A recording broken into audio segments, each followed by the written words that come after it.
کیا آپ جانتے ہیں کہ امام ابو حنیفہ کون تھے اور کیا آپ نے امام ابو حنیفہ کا واقعہ سنا ہے؟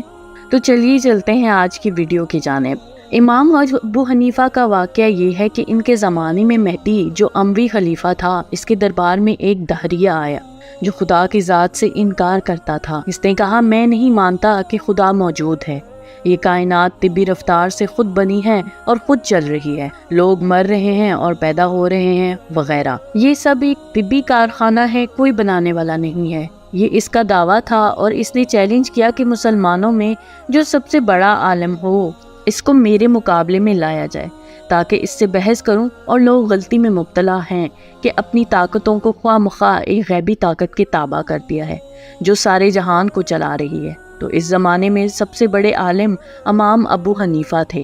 مہدی نے امام صاحب کے پاس آدمی بھیجا، رات کا وقت تھا، رات ہی کو خلیفہ کا دربار منعقد ہوتا تھا۔ آدمی بھیجا گیا تاکہ وہ آ کر اس دہریے سے بحث کریں اور اسے سمجھائیں اور راہ راست پر لائیں۔ چنانچہ آدمی پہنچا۔ بغداد میں ایک بہت بڑا دریا ہے، اسے دجلہ کہتے ہیں۔ اسی کے ایک جانب شاہی محلات تھے، ایک جانب شہر، تو امام ابو حنیفہ شہر میں رہتے تھے، اس لیے دریا پار کر کے آنا پڑتا تھا۔ اس نے کہا، اصل میں دربار میں ایک دہریہ آ گیا ہے اور وہ دعویٰ کر رہا ہے کہ خدا کا وجود نہیں ہے، کائنات خود بخود چل رہی ہے، آپ کو مناظرے کے لیے بلایا ہے۔ امام صاحب نے فرمایا، اچھا آپ جا کے کہہ دیں کہ میں آ رہا ہوں۔ وہ آدمی واپس گیا اور کہا کہ امام صاحب کو میں نے خبر دے دی ہے اور وہ آنے والے ہیں۔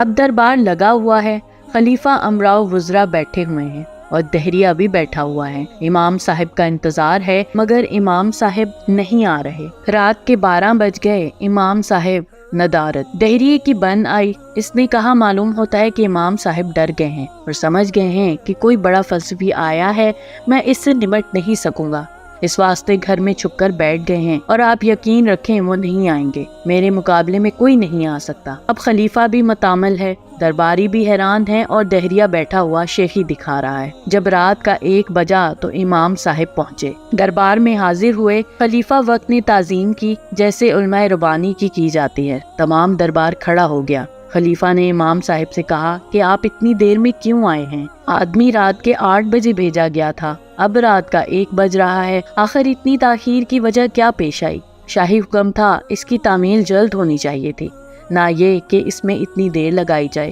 امام صاحب نے فرمایا کہ ایک عجیب و غریب حادثہ پیش آ گیا جس کی وجہ سے مجھے دیر لگی، اور عمر بھر میں نے ایسا واقعہ کبھی نہیں دیکھا تھا۔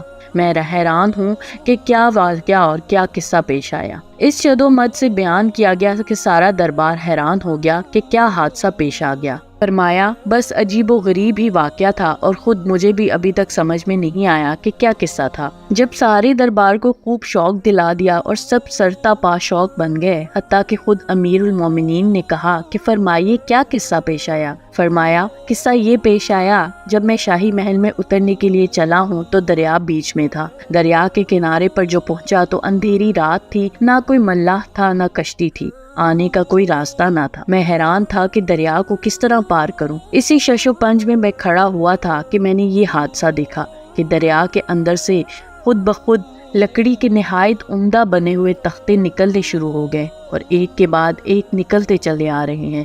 میں تحیر سے دیکھ رہا تھا کہ یا اللہ، دریا میں سے موتی نکل رہے ہیں، مچھلی نکل سکتی ہے، مگر یہ بنے بنائے تختے کہاں سے آ گئے؟ ابھی میں اسی حیرت میں تھا کہ اس سے زیادہ عجیب واقعہ پیش آیا کہ تختے خود بخود جڑنے شروع ہو گئے، جڑتے جڑتے کشتی کی صورت ہو گئے۔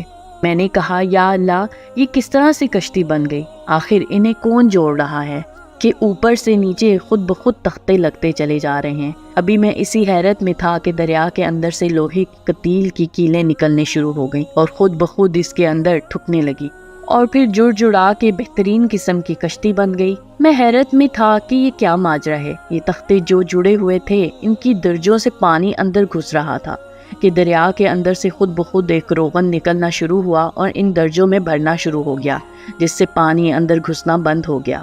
ابھی میں اسی حیرت میں تھا کہ وہ کشتی خود بخود میری طرف بڑھنی شروع ہوئی اور کنارے پر آ کر ایسی جھک گئی گویا مجھے سوار کرنا چاہتی ہو۔ میں بھی بیٹھ گیا، وہ خود بخود چلی اور مجھے لے کر روانہ ہو گئی۔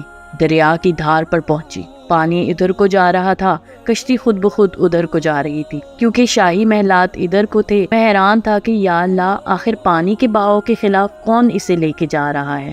یہاں تک کہ شاہی محل کے قریب کنارے پر پہنچ گئی اور آخر جھک کر پھر کنارے پر کھڑی ہو گئی کہ میں اتر جاؤں، تو میں پھر اتر گیا۔ پھر میرے دیکھتے ہی دیکھتے کشتی غائب ہو گئی۔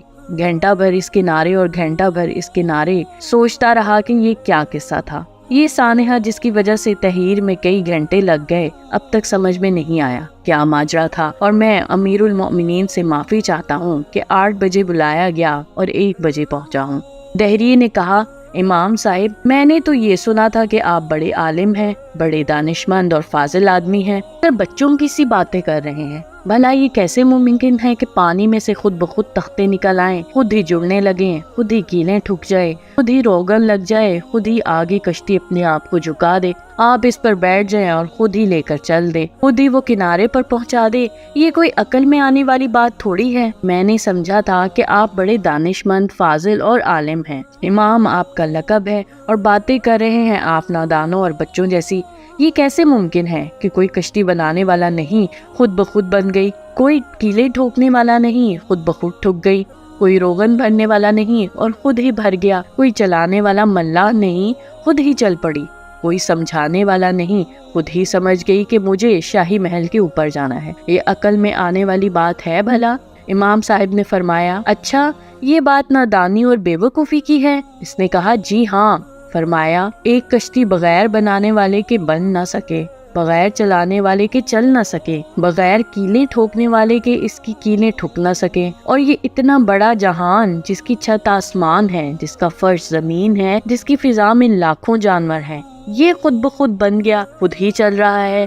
سورج بھی، چاند بھی خود ہی چل رہے ہیں۔ یہ کوئی عقل میں آنے والی بات ہے؟ ایک معمولی کشتی جسے انسان بنا سکتا ہے، یہ تو بغیر بنانے والے کے نہ بنے، اور اتنا بڑا جہان ہو، انسان کے بس میں ہے، وہ خود بخود بن جائے۔ تو تمہاری عقل بچوں جیسی ہے کہ نہیں؟ یا پھر میری عقل بچوں جیسی ہے؟ میں نادان ہوں یا تم نادان ہو؟ مناظرہ ختم ہو گیا اور بحث تمام ہو گئی، اور دہریہ اپنا سر منہ لے کر واپس ہو گیا۔ اب کیا بحث کرے؟ جو اس کی بنیاد تھی وہ ساری کی ساری ختم ہو گئی۔ اس طرح کی مزید دلچسپ ویڈیوز دیکھنے کے لیے دیکھتے رہیے میرے چینل کو لائک، سبسکرائب اور شیئر ضرور کیجیے، اور ساتھ ہی ساتھ بیل آئیکن کو بھی دبا دیجیے۔ شکریہ، اللہ حافظ۔